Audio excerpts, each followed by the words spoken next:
What's going on, boys and girls? My name is Michael SK, and welcome back to the Fruit of Grisaia. So a lot of shit went down in the last session, but basically, Machina made a fatal mistake.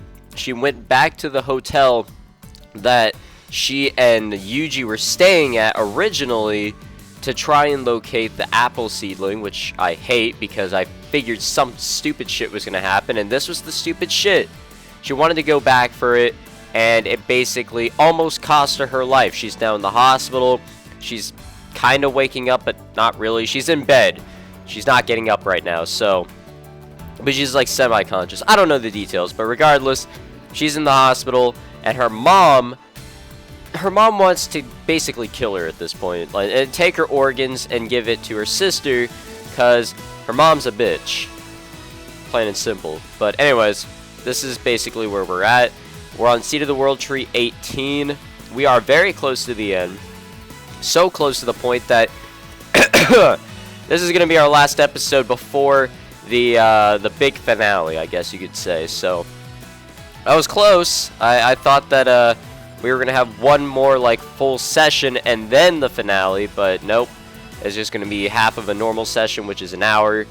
So one episode here for you guys, 30 minutes. Let's get back into it. Oh, and remember that after this, after we're done with Machina's shit, we'll be going into the sequel, which is The Labyrinth of Grisaia, unless someone tells me otherwise. Because I was just gonna go down, Yuuji's... I know there's, multiple things that you can do in the game. What I want to do is I just want to go down, Yuuji's story and see his past. I think we're ready for that, in all honesty. I think we've experienced enough in this to really go into that. And then there's after stories, so we can do the after stories for those that we've completed in this game. I don't know. You guys tell me what I should do. I want to do that, but you guys tell me things. I listen to you guys. Anyways, let's get back into this. Oh, and I'm still a little sick, as you guys probably tell. So, as the sky grows red and frail lines of cloud creep to the east, I catch the scent of curry on the breeze. Must be coming from some house in the neighborhood. It's a mellow, calming smell. Lulls your mind to sleep. When pressed to name a favorite food, I answer curry almost by default. But I don't really exactly when I came to like it. Might just have been that the stuff's reliably edible no matter where it's coming from. But I think there was probably more to it than that. I think something about the warm, simple, domesticity, whatever, of curry powerfully appealed to me. I walked quietly away, escaping the peaceful scent leaking out of some family's kitchen. By the time it's faded completely, I found a small park suitable for a brief rest. There's a single light van parked on the road just outside the park. It looks like a commercial vehicle. As I enter the park, I casually glance at the logo on the door and the license plate in the back. But it doesn't seem to be one of our unmarked vehicles. Alright, so we're back with Yuuji. I kinda wasn't sure. Peeking briefly in the side window, I find the driver lying back with his seat down, a popular weekly magazine folded over his face. There are a number of large cardboard boxes in the luggage space behind the man. Inside one with an open lid, I can make out a number of new-looking deep blue work uniforms. Probably just a slightly sleep-deprived employee of a normal company, must have stopped to take a quick nap and ended up sleeping right through to the evening. Nothing to worry about, I guess. My hand still clenched in my pocket isn't oozing cold sweat, and I've got a pretty sensitive nose for danger. Back when I was a rookie, it was so pronounced that I'd flinch in fear at the shaking of tree branches in the wind. My pulse raced every time someone walked toward me. I was half convinced they'd shoot me dead as we passed each other by. But in time, my nose adjusted to the field, to that ever-present prickling tension in the air, and my sense of smell grew more precise. I stroll into the park, taking in my surroundings by pretending to look for someone, then drop myself heavily down onto a wooden bench. It's already 6:45 by the watch on my left wrist. This would be the first time I've gotten off my feet in around 9 hours. As you might expect, I'm slightly fatigued. It's not going to be long before it gets dark out and my head starts throbbing again. have to find myself someplace to lay low before night falls. These last few days, I've just been cat-napping in late-night movie theaters and soaking in saunas for a few hours. Can't say I remember eating any solid meals either. Come to think of it, the last time I ate was probably at the Beef Bowl place yesterday, a full 24 hours ago by now. I'm still managing to change my underwear every once in a while, but the suit I bought soon after we hit the road is getting pretty shabby looking by now. Not that I have enough money to buy a new outfit at this point. I did consider leaving Tokyo and slipping myself into some group of foreign laborers to earn a little pocket money, but I can't leave Makina. I'm aware the girl was carried by ambulance to a different hospital recently. The security there's proven just as sloppy, fortunately. I've snuck into Makina's room numerous times in the night, spoken to her as she lies sleeping in her bed.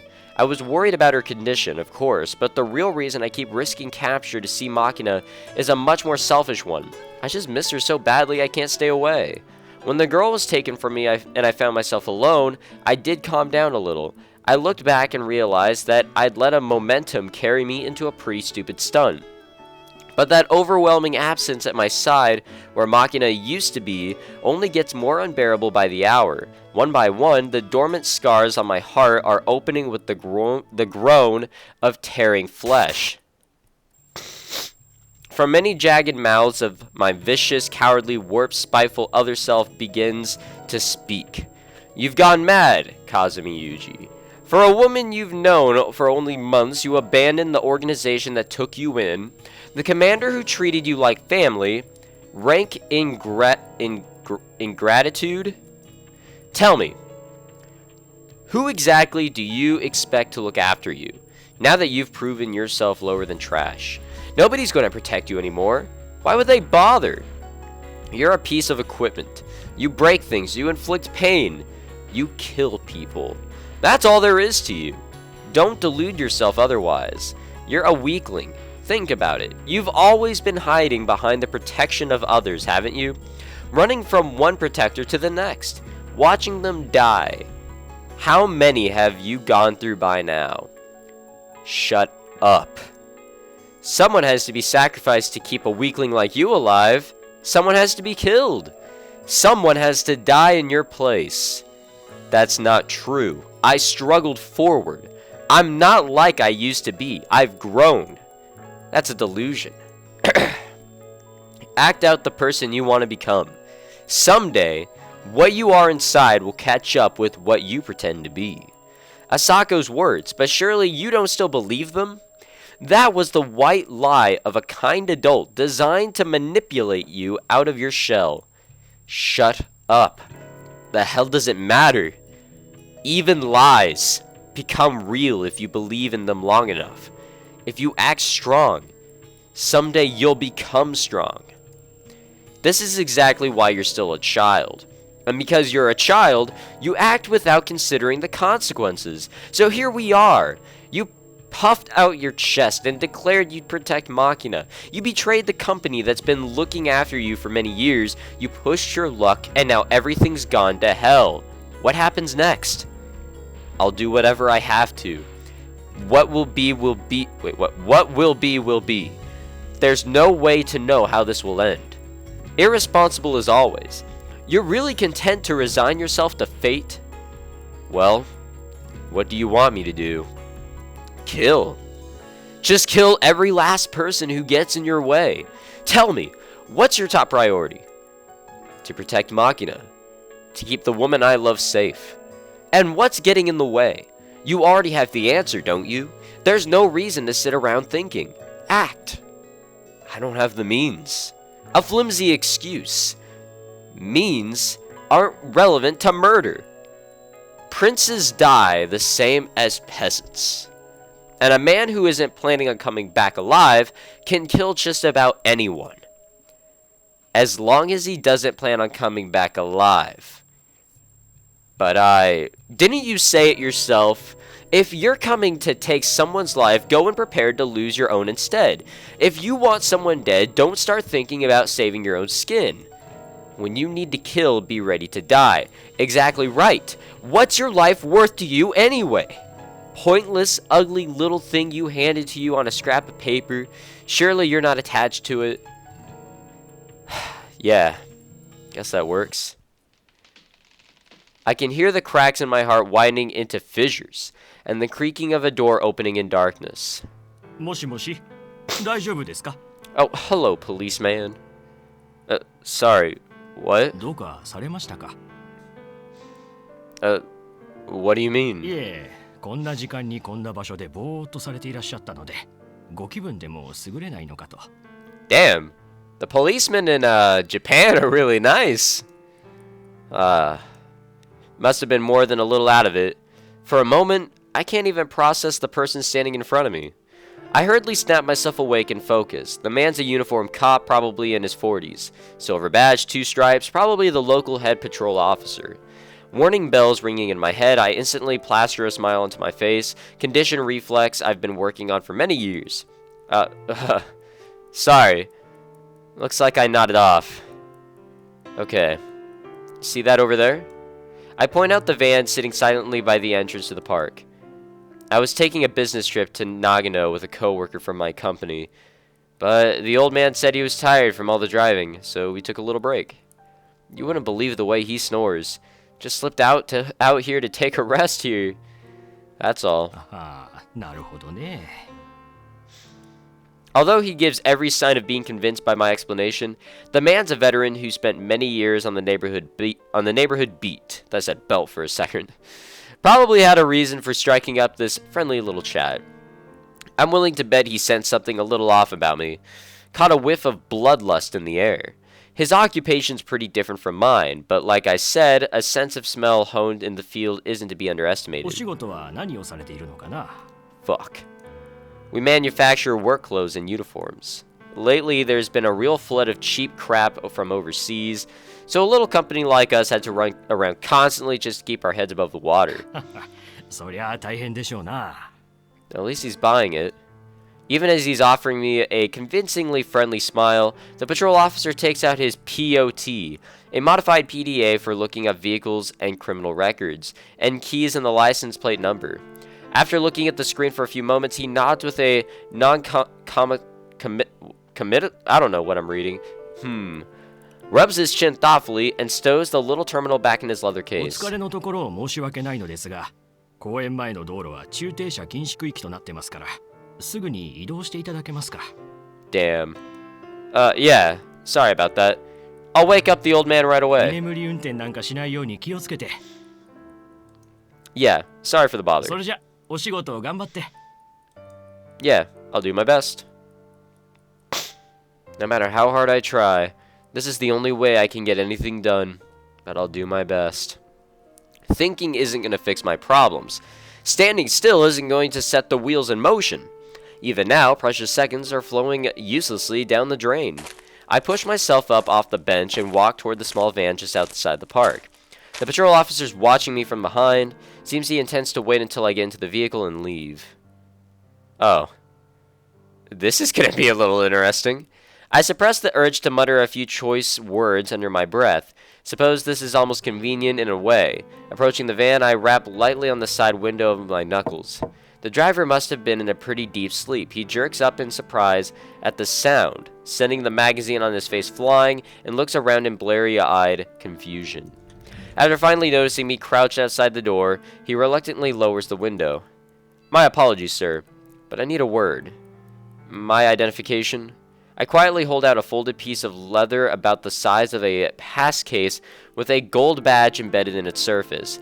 After a moment, I let it fall open and show the man its contents. Inside, it's a combination identification and electronic pass card describing me as a member of the Special Governmental Organization Central Intelligence Division, attached to the Second Research Section. I don't usually carry the thing around, but it does sometimes prove useful as a stopgap measure when I run into issues with Sakura Daemon. I've never been able to pronounce that correctly. So I dug it out of the depths of my backpack a few days ago. 何か The man in the driver's seat rubs his eyes for a moment, then carefully compares the photograph on the card with my face. Perfectly natural reaction when you're knocked out of a pleasant nap by some random guy in street clothes with some bizarre ID you've never seen before. Probably doesn't help that I look about 20 years too young to be working for a government agency of any kind. There's more than a little suspicion in his eyes. I'm currently investigating an automobile bombing incident that occurred in Mishima Cave recently, and the foreign terrorist group are thought to be reasonable for that crime just to be called in a new threat. And we have reason to believe they've planted explosives on a vehicle in this neighborhood. 爆弾 Quietly, sir. Please keep your voice down. でも俺ずっと車の中にいましたよ。爆弾を仕掛けられた覚えは。Modern bombs are extremely efficient and often quite small. Many can be installed in less than 10 minutes. In any case, we need to move this van. Could you please open the passenger side door? 動かすって俺が運転するんですか？ You can't get out here. The explosives could be set to go off when the suspension extends. For now, we need to get away from this area. With those words, I turn and wave a hand at the patrol officer watching us from the park, who responds with an earnest salute. As the driver starts in surprise at the presence of the uniformed policeman, I glance down at my watch and whisper, "Hurry," in a controlled but urgent tone of voice. Off balance and alarmed, the man hurriedly unlocks the passenger door. I slide into the seat and snap on my belt, then glare fiercely out the front window and nothing particular. Please take it in nice and slow. I'll take over in the driver's seat after we've gained a little distance. はい。 Thank you for your cooperation. With quavering hands, the driver turns his key and starts the engine. The light van glides gingerly down the road like a child walking on thin ice, makes its way toward the highway where the streetlights are beginning to snap awake, and disappears into the hustle and bustle of the city. I don't know what that was all about. I really don't. 先輩、お腹すきませんか？なんか出前でも取りましょうよ。White food to be. 先輩、寝ちゃったんですか？うるさいわね。少し考え事をしていただけよ。何なの？だからお腹すきませんかって出前取りましょうよ。ダメよ。食事をすれば眠くなるでしょ。9時になったら休憩をあげるからもう少し我慢しなさい。そんな、まだ45分もあるじゃないですか。私お昼はツナサンドとヨーグルトだけだったんですよ。知らないわよ。とにかく我慢なさい。そりゃ先輩はいいですよ。イリスマキナ飲み前に行って先方のおごりでイタリアンとか食べてきたんでしょ。いいな。食事は辞退したわよ。私だって駅前でお蕎麦食べただけなんだからうだうだ言わないの。もったいなくないですか？っていうか、あの黄色い車で乗りつけて、しかもそのド金髪にスーツ姿で立ち食いそば食べたんですか？なんかそれはそれで勇者ですね。I think just driving a bright yellow sports car is something that really takes up a lot of courage. バカ言ってないで。ちゃんと自分の仕事をしなさい。そうは言っても、ここ数日9029に目立った動きはありませんよ。もう海外にでも逃亡しちゃったんじゃないですかね。それはないわ。あの男がそう簡単に諦めるわけがないもの。Yeah, as we've seen. でもイリスマキナはこちらの手の内ですし、結局9029の最終的な目的って何なんです？それが分かっているなら苦労はないわよ。でもこれはあくまでも私の想像だけれど、9029の最終的な目標はイリスマキナの恒久的な解放だと思っているわ。恒久的な解放ってどういう意味です？ Yeah, I was gonna say, like, what's going on? そのままの意味よ。これから先ずっとイリスマキナが何者にも阻害されることなく暮らしていける環境を手に入れるという意味。 Okay, yeah, that does sound like Yuuji. そんなのどうやって成し遂げるつもりなんです？方法は2つ。イリスマキナを連れて3年間逃げ回るか、イリスマキナに敵対する存在を片っ端から排除するか。 I can see him doing both. イリスマキナを連れて逃げるって言っても、彼女の身柄はこちらの手の内にありますし、それにまだ昏睡状態ですよ。 Oh, she's in a coma? Like that's basically how it is?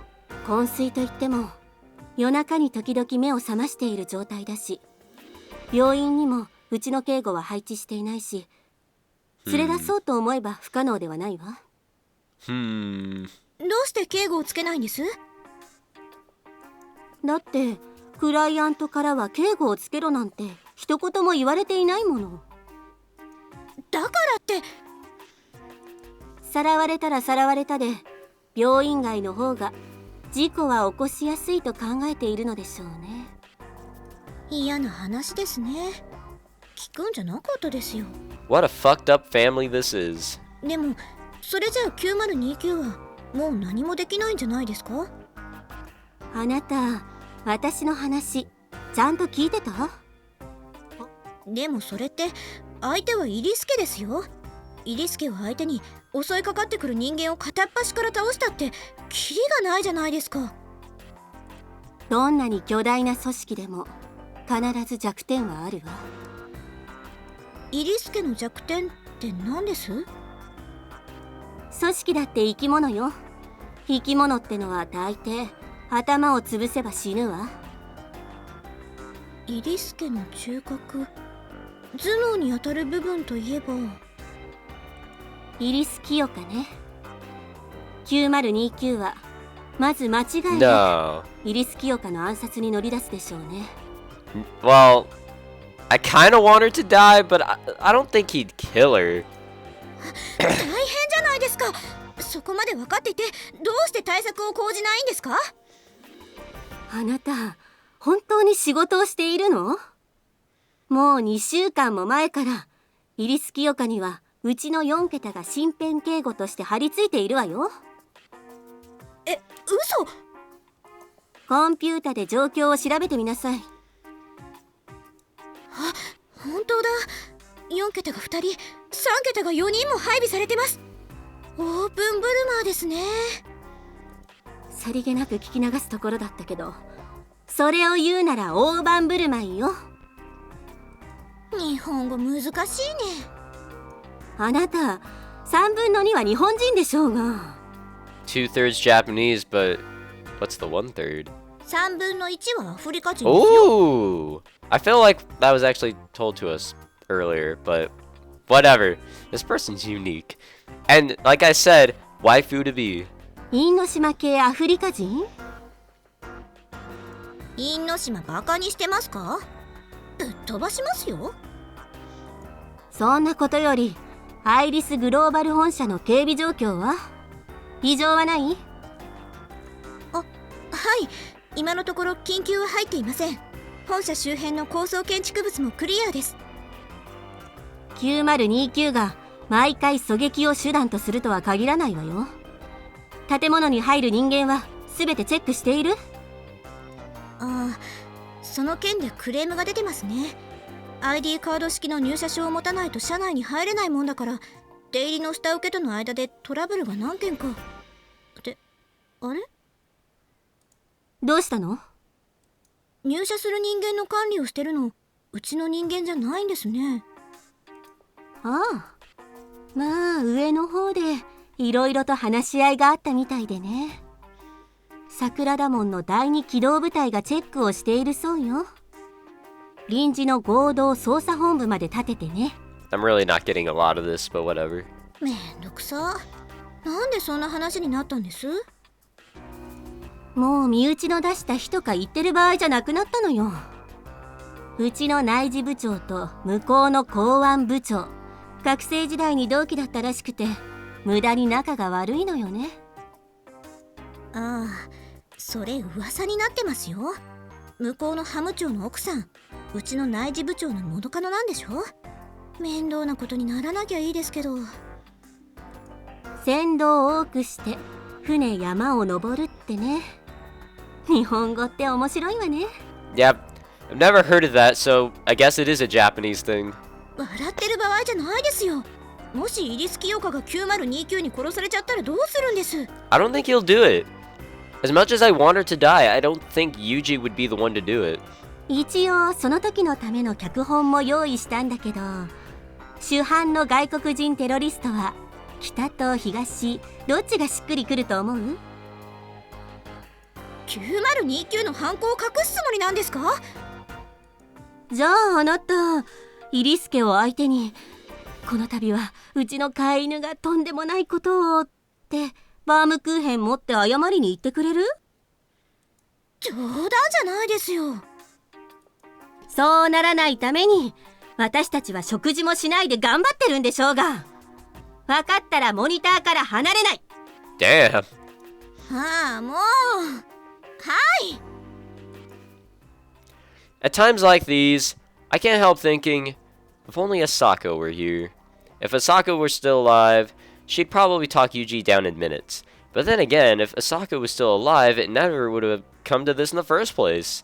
Kasumi Yuuji can't kill people. The trauma of his childhood and the words of his mentors stay in his hand. But taking Irisu Machina from him may have pulled out that safety pin for good. Honestly, you left behind one hell of a nasty little memento, Asako. Well, hot damn, it's still the 4th of September, but now it's nighttime. 10 minutes after forcibly commandeering the light van, I have the driver pull over and get out under the pretense of inspecting the vehicle, then inform him it's being confiscated as evidence. I explain that I have no legal authority to silence him, but it'd be wisest to keep quiet and avoid possible conflicts with Ministry of Defense bylaws. When he nods, I promise the van will be returned in 2 days and hand him JB's card. This, I clarify, is actually an automated line. Just call the number, then hang up without saying a word. And within 30 minutes, a nice sturdy car will come pick you up. The driver's face crumples in relief as he accepts it with both hands. In any case, now I've got myself a suitable method of transportation. Leaving the van I've borrowed at a parking deck connected to a movie theater, I buy a few plastic bottles of water at a convenience store, then head down into the nearby subway station. Not that I'm actually planning on using a train this time. Making my way to the coin lockers inside the station, I retrieve my personal belongings and Machina's apple seedling. God damn it. Then go to my knees and carefully water the plant.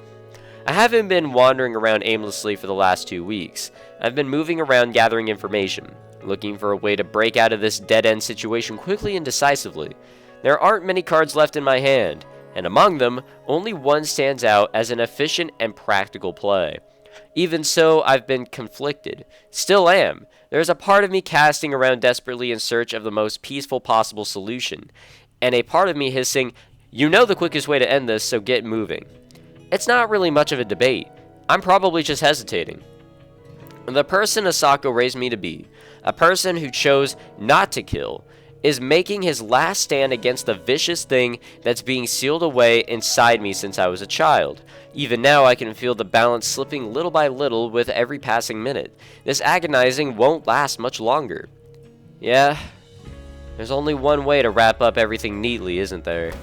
I take out the backpack I stowed with the seedling in my locker and retrieve the small gun stashed away at the bottom. Oh shit. It's a double-action automatic. Takes 13 9mm bullets. JB gave me the thing in a personal capacity for use as a concealed carry sidearm, but I found the quirkiness of the firing sequence hard to get used to. It's been sitting in the bottom of my backpack for a very long time. I unlock and open the case, and then take out the well-oiled body of the weapon, remove the double-column magazine, and fill it with ammunition. Returning the loaded mag to the stock, I pull the slide assembly back, push the first bullet firmly into the chamber, then release my grip on the squeeze cocker beneath the trigger guard. The firing pin returns to the safety position. Honestly, what the hell am I supposed to do with this thing? Still, I've got no choice but to manage. Slipping the small pistol in between my belt and waist, I return my backpack to the locker, then get to my feet with the potted apple tree in my hands. But first, better go reinforce my resolve. I make my way back into the subway station crowd, setting off with my seedling against the flow of businessmen on their way home. Oh my god. Hospital! Alright. So, I think this is where we're going to stop it. We are at pretty much 30 minutes. I think. Keep in mind how I'm saying I think. The last episode will be an hour long. I can only hope that it's only an hour long and not longer, because then it's just a harder video to upload, because Man, once you get to an hour and you start going just like even 1 minute over, 2 minute, 3 minute, that video size gets enormous. I don't know how or why, but I guess that's just how video files work. But anyways, thank you so much for watching, boys and girls. Next time's the finale, I guess. Unless I'm very wrong with my timing and my cross-checking, but I'm pretty sure we're at the end here. So thank you very much for watching, guys. This one episode of this session. Next time will be an hour, I hope. And that'll be it for Machina's story. It's been a fun ride, but then again, I'll have the time to reflect on the story next time. So, again, thank you very much for watching. My name is Michael S. I'll see you guys next time in the finale of Machina's story here in the Fruit of Grisaia.